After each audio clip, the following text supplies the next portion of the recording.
Well, let's go ahead and get started today. I wanted to thank everyone for joining the PhUSE Computational Science Working Group's webinar for another installment of our Marching to Madness, Marching to March, I guess you could call it Madness as well, Marching to March series. The 2016 CSS is less than 2 months away, and this is the final week that you can register for the conference at the early bird rate. We're getting close to being sold out, so I'd suggest everyone go ahead and register for the event by the end of the week, as there aren't many spots left. This is Chris Decker. I sit on the PhUSE Steering Committee as well as the Planning Committee, and I'll be giving the introductions today. We have a great agenda for this afternoon, this morning. I'll give an introduction for those that maybe don't know about the CSS and the working groups. I'll give an overview of that. Mitra Rocca from the FDA will then come on and give an overview of the importance of this collaboration and the working groups to the FDA and the work we've done with them. Then Art Collins from the Emerging Technologies Working Group will give an update on a project that he's been co-leading called the Statistical Computing Environments, and he'll give an update on that project, what work they've done since the last meeting, and what they plan to do leading into this year. And then, as part of our ongoing collaboration with CDISC, Diane Wald is joining us from the CDISC organization to give an update on CDISC CFAST and making the content more accessible. So a jam-packed event today. I do want to take care of a few housekeeping items before we get started. This webinar will be recorded, and the recording will be posted on the PhUSE website within the next week, so you can share it with colleagues and other folks. We will answer questions, but we'll do that at the end of the webinar.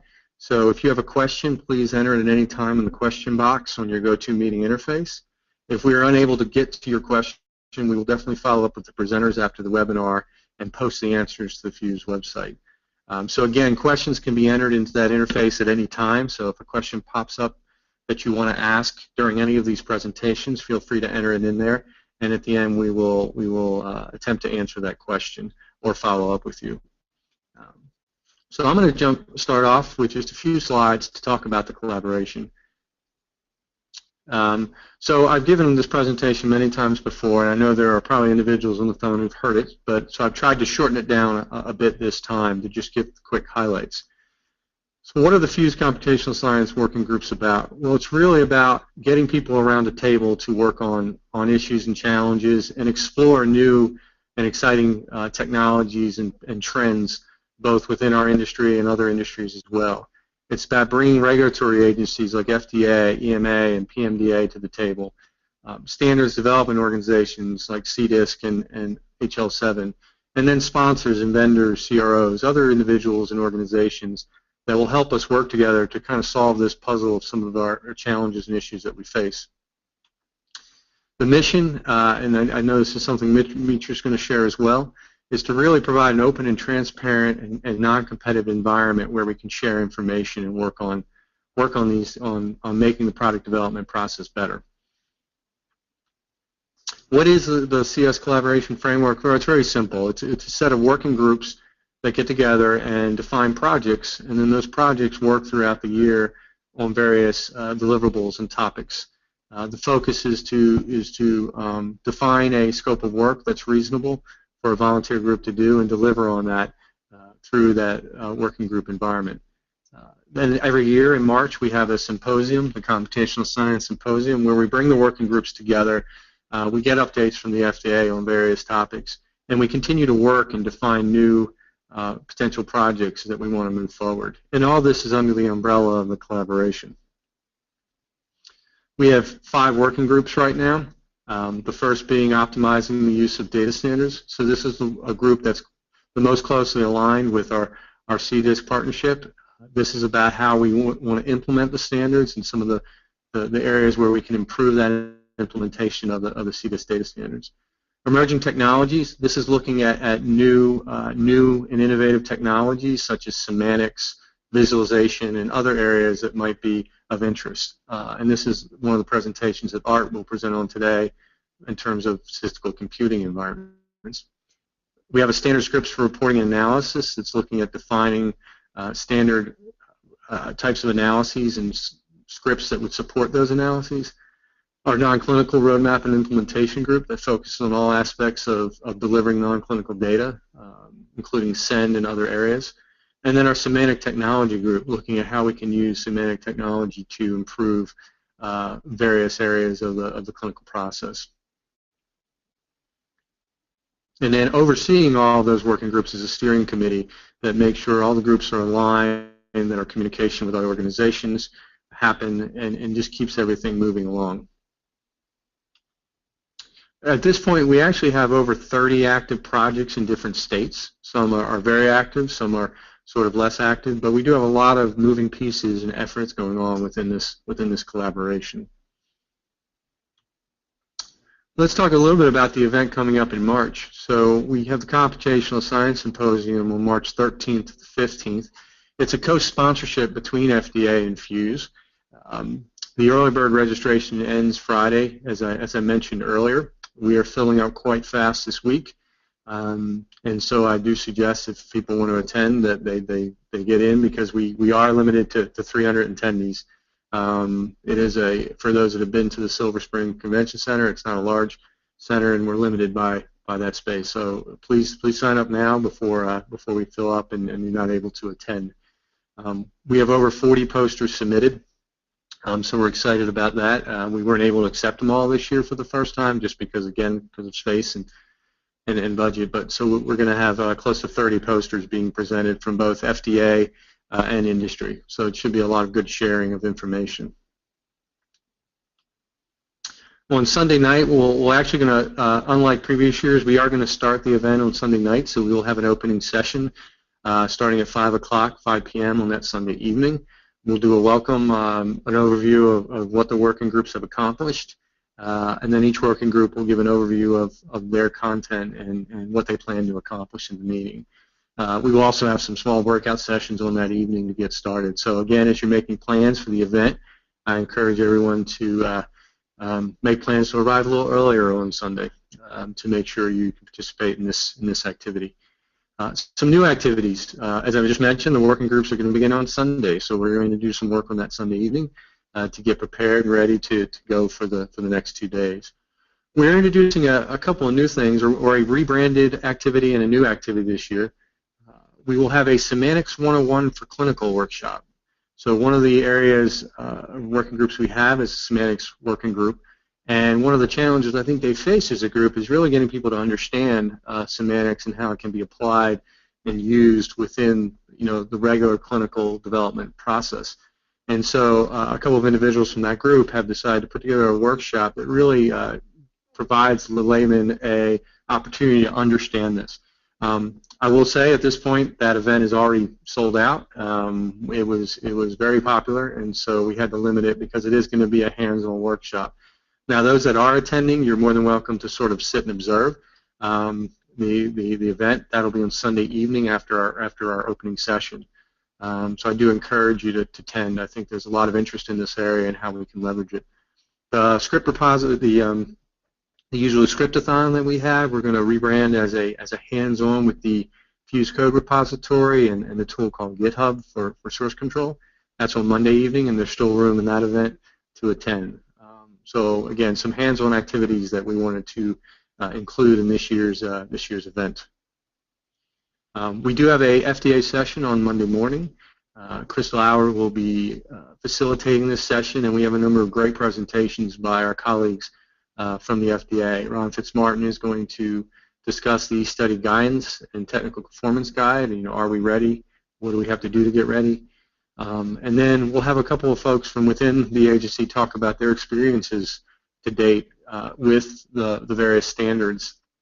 How good is your data? Some perspectives from the trenches.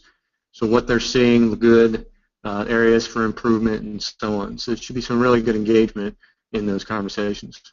And then the State of the Data Reviewers Guides. So Helena Zviglin will get up and talk about their use of the Reviewers Guide and where they are in the review cycle of looking at those and requiring those moving forward. We will have breakout sessions for the working groups on Monday afternoon and Tuesday morning. Monday evening we'll have our normal poster session with a networking, food, and of course drinks on that session. And then on Tuesday, we'll have an FDA and industry panel as next generation standards and analysis. How do we support product review in 10 years? So we're going to sort of have an open discussion, and as things change, as CDISC Share comes on board and some of the areas they're exploring for new ways of actually doing the standards development, the therapeutic area standards, new ways that the FDA and other regulatory organizations want to look at data visualization. What's it going to look like in 10 years? So this will be an interesting panel discussion that I think will create a lot of good discussion. And then we'll close the conference on Tuesday afternoon as we go back to work. In addition, one thing to note, I had on the slide and it disappeared, is the CDISC intra change will actually occur the day after that, Wednesday through Friday. So the CDISC group teams will be meeting as well. So for those that are attending this and participating on CDISC teams, you'll be able to kind of do the whole thing in your week there. So again, I encourage you to look at the CDISC website for that. And just a reminder, collaborations activities, Computational Science Symposium, which I've talked about. We're exploring a one-day symposium CSS event in Europe in June. So if you have any questions or interest, you're on the line and you're from Europe and you're interested in participating or knowing more about that, send an email. Some areas where you can get information, and these slides will be shared. More information, go to the PhUSE Wiki. There's information about all the projects on there that are ongoing right now. You can email a working group through this mechanism here, or submit a new project. If you have a new idea for something, please share it. And then we always need help with our technical team, wiki support, collaboration tools, so on and so forth. We always need some help. So feel free to send an email to css@fuse.edu for any of these topics, and we can get back to you or forward you to the right people. So that's all I'm going to cover. So I'm going to hand it off to Mitra right now, who is going to tell you about benefits to this collaboration for the FDA. Should be getting that, Mitra. And can you hear you? Thank you. Yes, okay. Thank you, Chris. Great. And thanks for inviting me to present at the webinar. So I'm going to, actually, my slides are a little similar to Chris's slides. So I work at CDISC, Office of Translational Sciences, and my background is in medical informatics. So as Chris mentioned, the mission of PhUSE, Computational Science Collaboration, is to provide an open, transparent, and collaborative forum in a non-competitive environment in which academia, and I highlighted regulators, that is FDA, EMA, and PMDA, industry and technology providers and others can address computational science needs in support of health product development and regulatory review. So in many of the PhUSE working groups, we have both medical reviewer and statistical reviewer. We have members from the Office of Scientific Investigation, as well as pharmacologists and toxicologists and those that deal with non-clinical data. And the goal is to ultimately bringing safe and effective medical products to those who need them. So this collaboration was formed between PhUSE, FDA, and industry, and it has two goals. The first goal is to facilitate discussion among regulatory agencies, industries, and other stakeholders that inform and improve computational science to support product development and review. And then the second goal is to bring together experts in specific areas to collaborate on computational science, describe best practices in challenging areas, and propose methods for addressing knowledge gaps. This is actually similar to what Chris showed a few minutes ago, but I went through that. I actually developed a mind map of all the projects, and I am actively involved in the Semantic Technology. I serve as the FDA lead on that working group. But I start with the right side. So the first one, project. So as Chris also mentioned, there is a steering committee within that manages all of these working groups, and if a new projects will start, they have to be approved by the steering committee. Then on the top right side, the first working group is optimizing the use of data standards, and each work group has multiple sub-work groups, as you see. So the optimizing the use of data standards, this work group will identify specific gaps that prevent FDA and industry from optimizing the use of data standards and try to collaborate with each other to close those gaps. The second working group is development of standard scripts for analysis and programming, and this work group will identify potential standard scripts for data transformation and analysis across therapeutic areas. The goal of this work group is to begin the process by standardizing analysis across the industry, but also include examples of what can be done with a standardized data set. The third working group is non-clinical roadmap and impacts on implementation. The group created a framework, and they have multiple projects under that working group. The group created a framework for moving certain projects forward to support non-clinical informatics efforts and to develop specific implementation solutions and focusing mainly on SEND. The fourth, so now on the left-hand side, the fourth working group is Semantic Technology. I actually serve as the FDA lead on this working group along with Frederick Malfay, Scott Barlemuni, and Jeff Lowe. And we investigate how formal semantic standards can support the clinical and non-clinical data lifecycle from protocol to submission. Actually, the first project, and then this semantic technology has also multiple sub-work groups.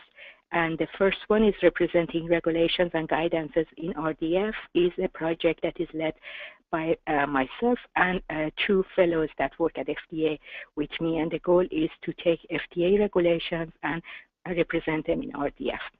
And with them, we are active members and all the other projects as well. The last working group is, which we will hear from Art later, is emerging trends and technologies, and they also have different projects within this working group, and their focus is research, development, and adoption of innovative but not widely adopted tools and technologies for leveraging and enhancing the value of healthcare and clinical data.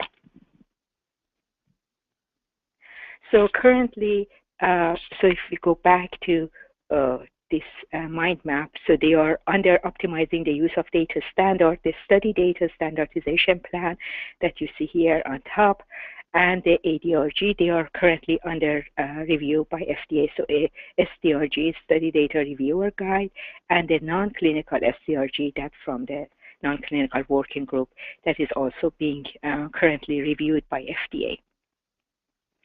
Then planned for review by FDA in this year are also three other guides. One is the ADRG, which is Analysis Data Reviewer Guide, SDSP, which is Study Data Standardization Plan, and LDCP, which is Legacy Data Conversion Plan, which still needs to be finalized by PhUSE, and then they would be reviewed by FDA experts. So in summary, FDA collaboration with PhUSE is aimed at optimizing the use of data standards, identifying best practices for the implementation of non-clinical standards, developing standard reporting across industry, and to support the needs of FDA medical and statistical reviewers, lowering the barriers to adoption of emerging technologies that includes cloud adoption, both for industry and FDA and mobile health. So, for example, at FDA, I belong to a work group to see how pharma industries are leveraging mobile health technology in regulated clinical trials, and investigating how formal semantic standards can support the clinical and non-clinical trial data lifecycle from protocols to submission. And that is the goal of the Semantic Technology work group that I have been a member of, I think, for the last 3 years. So that is all I have. So I'm going to hand it over to Art. Thank you. Yes. Thank you, Mitra, for that quick overview and collaboration. We're now handing over to Art Collins, who's Associate Director of Statistical Programming at Biogen.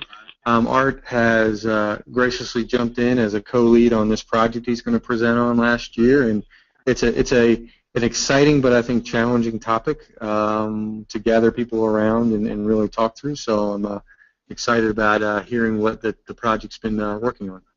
Art. Okay, thanks, Chris. Can you hear me? We can. Okay, great. Yeah, and so I'm not talking about sort of covering the entire emerging trends and technologies. There are 4 active work or projects right now, the cloud adoption, data visualization, and evaluation of alternative transport formats, and then the statistical computing environments one, which I'm leading. So that's what I'm going to give you an update on. So this was started last year, and we've basically been going about collecting information on statistical computing environments. We're calling that the state of the SCE. We did that we have a large group with over 40 participants, and we've had discussions. People have provided notes on how their SCEs work, demo videos, storyboards, different formats. We had a discussion club at PharmaSug 2015, and then it was highlighted in the June mail shot. We did a survey, which many of you might have responded to. We had actually over 70 people that responded, but some of them were incomplete and ended up with responses from 43 different organizations. So that's pretty broad.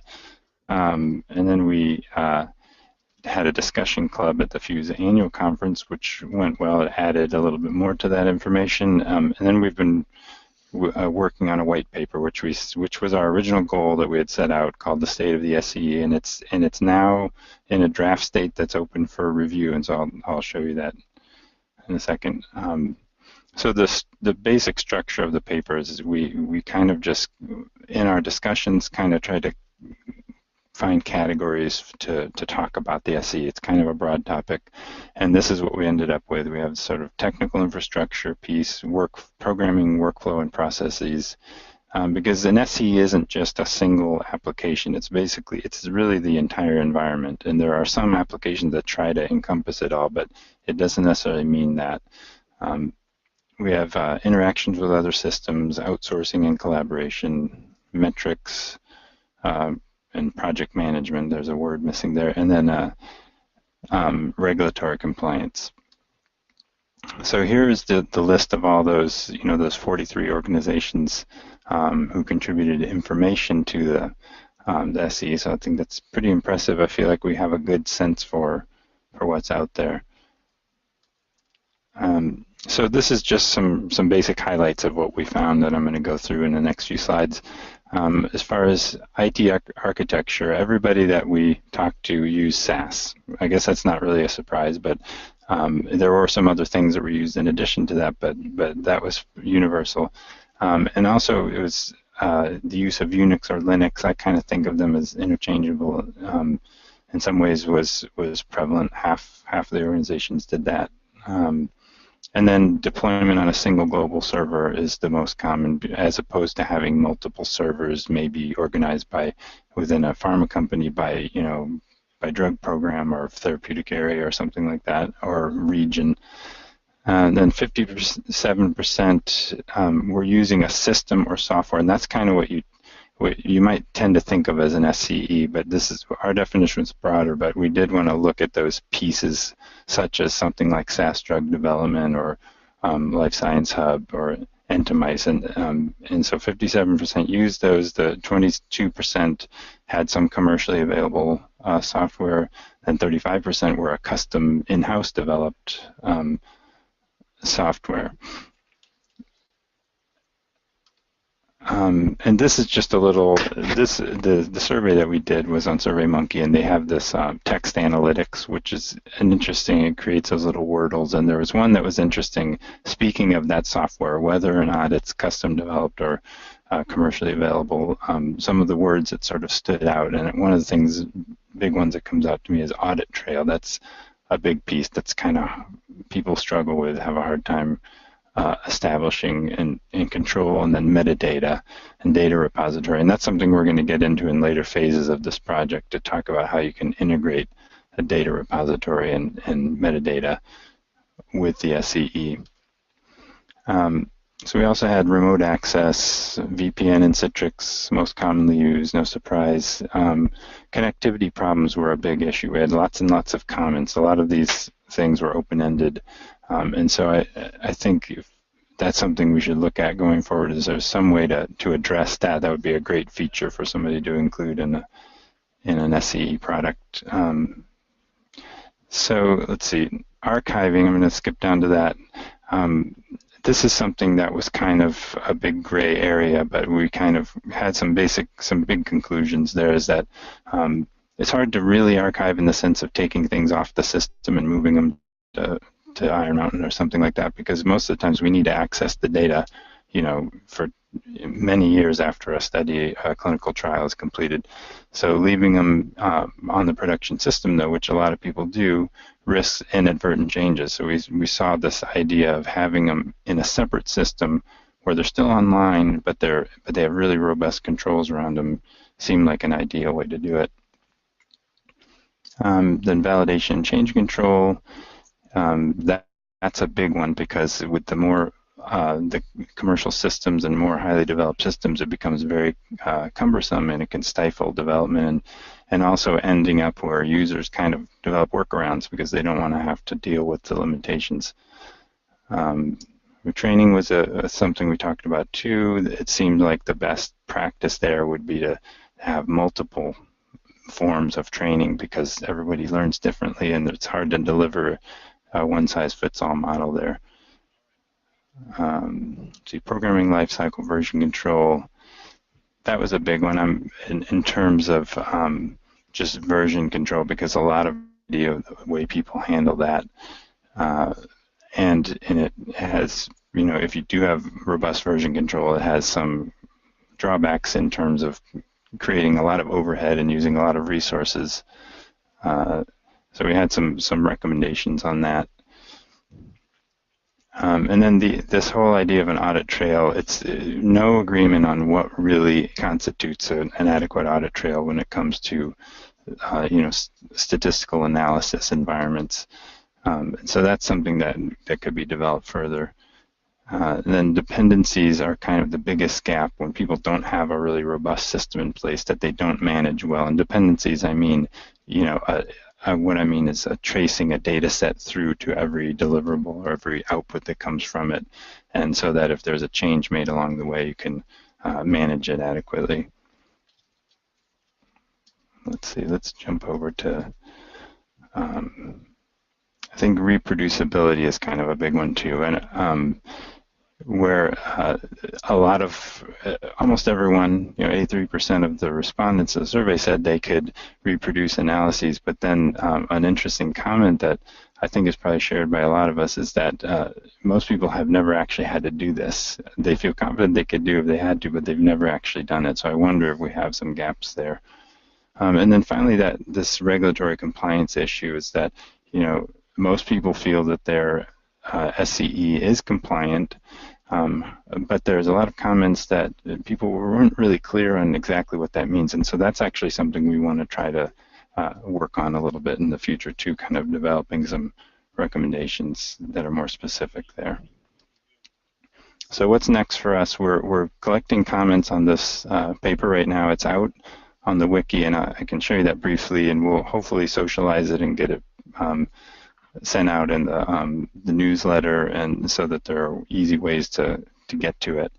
And we're going to, our next project would be that we're going to start in March at the CSS is to work on establishing ideal case SE user requirements, and that should be interesting.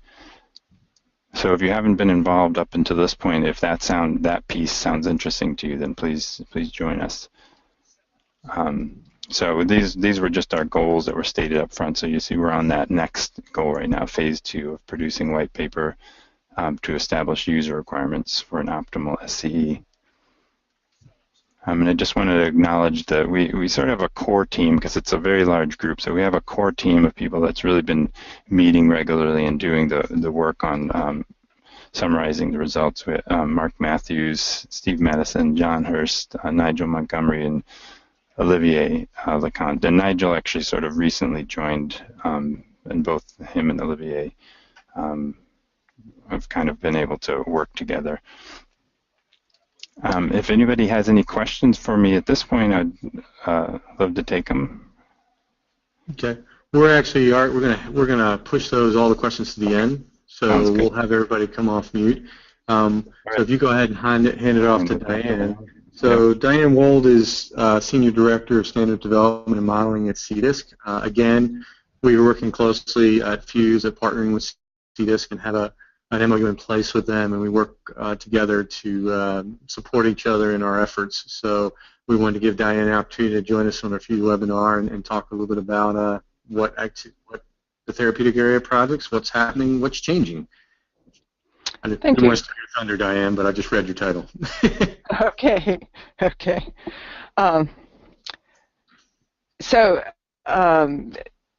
I spend about half of my time on the therapeutic area project, so this is stuff I'm very involved with.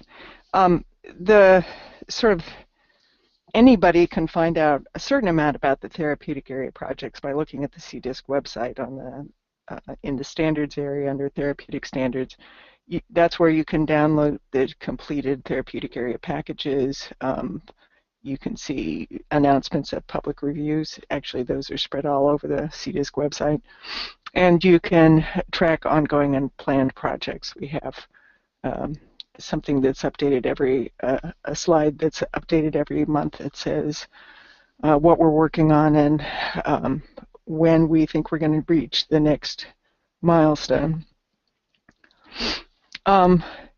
So that's sort of the formal, anybody can see it, but this is some of the stuff that's going on that's not so obvious to the outside world.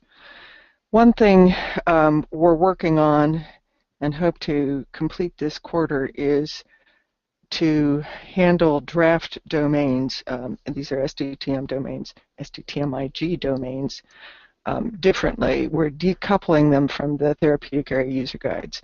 The download packages will no longer include any draft domains. They'll just have a reference to a place where you can find them. And that place is a draft standards of interest wiki page. This mechanism of referencing a wiki page has already been implemented for some of the recent therapeutic area standards. So you can go look at them right now. Those draft standards of interest are draft domains, but they also include other draft standards. In particular, in the therapeutic area user guides, we are presenting examples with supplemental qualifiers appended to the data sets instead of in separate data sets. And so that's what it would look like if the non-standard variable proposal is adopted. And it's probably what your data would look like once you take your supplemental qualifier and merge it onto your data set, which anyone would do. So, for instance, that non-standard variable proposal is one of the draft standards of interest for most of these therapeutic areas. So, as I say, this mechanism has been implemented in some of the more recent therapeutic area packages, but we're going back to the older packages, most of the older packages. There's a couple of very old ones that we're not going to update until we do a complete revision. And at the very least, we're making it so that we are referencing draft domains instead of having part of the download packages. But sometimes some of the therapeutic area domains that don't user guides, domains are actually embedded, so we have to pull them out. And we'll also check into making some other changes as long as we're at it. So for instance, there are some approaches that have changed over the course of time, and for instance, we have used various ways to deal with the date of diagnosis. We've sort of settled on a way of doing that, and we'll go back and make that consistent in the older user guides. So mainly our aim is to get the draft domains out of the package, but we'll make some other changes. Sometimes that will involve an actual update to the user guide, 1.1 version, and that'll go to public review like anything else, although we'll try to make it clear exactly what's changed since it's only a point version change. So that's coming. Let's see, next. So this thing about doing draft domains differently has effects on the SDTMIG too. Converting as we are doing this, one of the things we're doing is we're converting the draft domains into wiki documents and making the wiki documents the authoritative versions. Some of the domains as Word documents, it's gotten a little confused what's actually the latest version. One of the advantages of making these wiki documents is that wiki versions are accessible to share for authoring. I tend to say that share can suck things out of the wiki. And the plan from the SDS side of things is as domains are released from public review, either with a therapeutic area or as part of an SDTM-IG batch, they are made publicly viewable. And this means that they'll all be in a central place, and it will allow us to do maintenance of draft domains between final versions of the SDTM-IG, which tend to be pretty infrequent. And we will also include revisions of existing domains that are proposed as they come along. So I'm going to switch subject slightly. The therapeutic area user guides really contain advice on implementing standards, but they're not standards in and of themselves per se.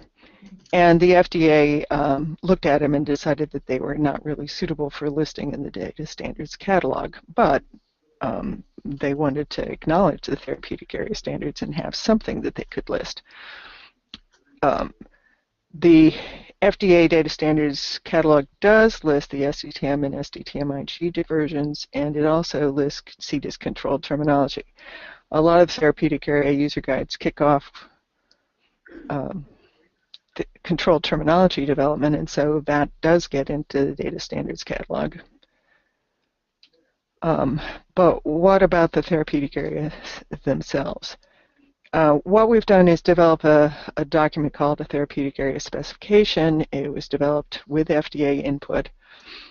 What it does is summarize the domains and variables in the TA user guide, which are not all in the various versions of the SDTM and SDTM-IG accepted by the FDA. So this was not, we've extended it, so it's not only new stuff that's not in the latest version of the SDTM, but it goes back and looks at things that weren't in the earliest version that is accepted by the FDA.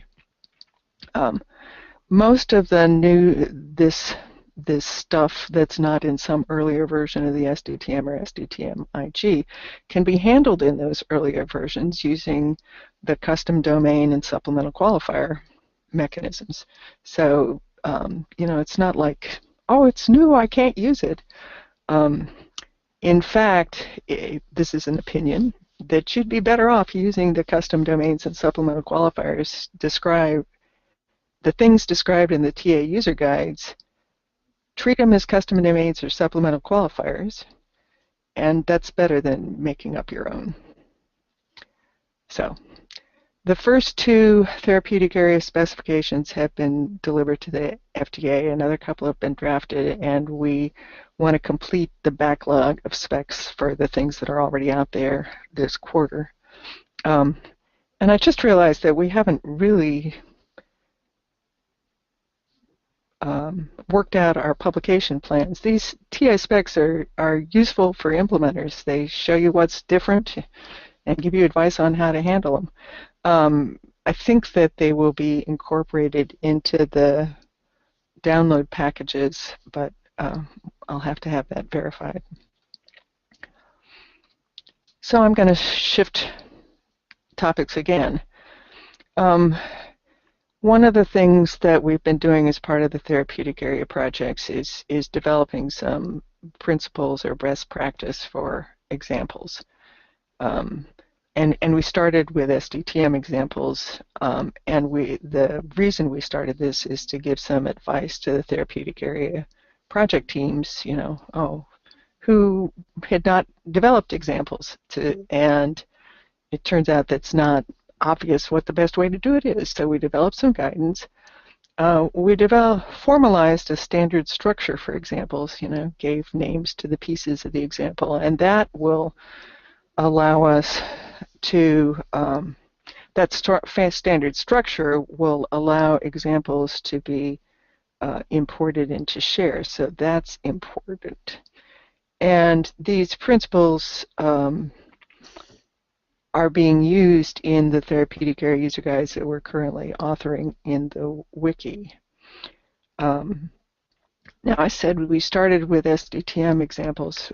We have started development of standard structures for CDISC and ATOM examples, but we don't have those nailed down yet. So we are going back into the therapeutic area user guides and converting all our SDTM type examples into this wiki format using this standard structure. So if an old example doesn't conform to the standard structure, we're updating that. And if it doesn't conform to what we've worked out as best practice, we'll update to that also. And then once these are in wiki format, as I said, this means that they're accessible to share. And our long-term plan is that all these examples will be in share and accessible through share. In the meantime, even within the wiki before they're in share, wiki functionality allows us to tag examples. They actually call them labels in wiki. And that allows automated indexing examples. So you will see that in some of the newer therapeutic area user guides. It's really handy. In the long term, this same approach of making examples conform to a standard structure and use best practices, we will apply that to the SDTM-IG, but it won't be in the next version because that's a pretty big job. So a few conclusions. The therapeutic area projects, because they move a little quicker and because they've got a little more dedicated research source, are a place where we can try out new tools and processes. But once we try things out in the therapeutic area projects, that tends to have implications and effects into the foundational projects. So you'll see them showing up there. The use of the wiki is a big change in CDISC. We're using the wiki for authoring. I think it's much superior to what we were doing using a SharePoint portal and checking Word documents in and out. And as I've mentioned, if things that are in the wiki are more accessible to share than things that are not in the wiki. We have started using the wiki and its complementary JIRA issue tracking program for review. We've used it for internal review. We've used it just a bit for public review. And I have to admit, we've had mixed responses. I think it's terrific, but there are some people who find there's a steep learning curve, and it does limit you to working online. So we will probably use a mixture of review practices in the future.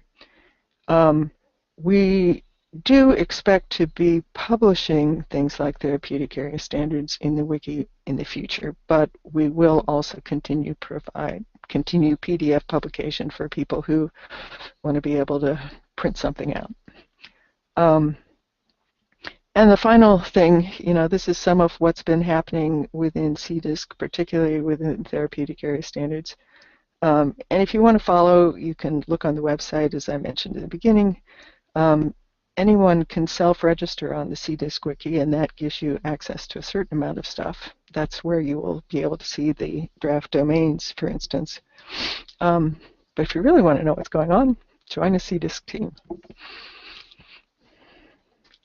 So that's the end of my presentation, and I think I pass back to Chris. Yes, thank you, Diane, and thank you for a great presentation. I think that overview really was helpful.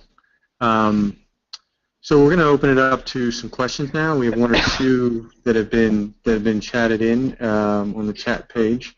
So I'll take the first one. Someone asked about early on in the working groups, do they have to be, they said they're not part of a working group. If I attend, should I just attend for part of the meeting? And the answer is no. Attend for all of it. Jump into any working group. The working groups are not closed. They're always open. As Diane just mentioned on CDISC teams, they're open and everyone is welcome to jump in. So I'd suggest you find a working group of interest, attend on Sunday evening and throughout the event, and participate and offer your contribution and your input based on your experience and your company's experience. We will have another webinar in February where the working group leads will be presenting on the various projects within their working group, and we'll also talk about their schedule or their plans of activities for the event in February. So I suggest you attend that webinar. If you sign up for the conference, attend that webinar in February so you can get a really good idea. If you don't currently belong to a working group or are participating, you can sort of decide where you want to participate. Jane, were there any other questions that came across?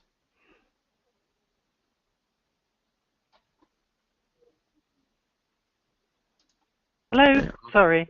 That's good. No other questions. Okay. There was a moment maybe where there was a technical glitch, possibly with Diane's slides. We're not sure.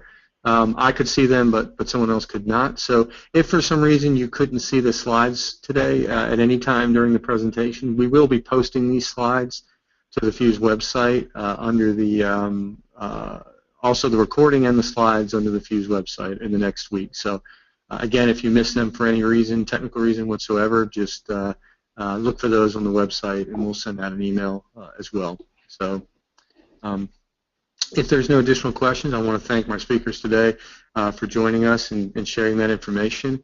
And again, just a last reminder that the CSS conference, let me go back to that slide very quickly, is coming up March the 13th to the 15th, so go to PhUSE.edu, and if you want to register for that event, the early bird registration ends on Friday, and we will run out of room. So suggest you talk to your managers and your companies and participate. It's a great opportunity. So with that, I'll let it close out, and thank you for your time today.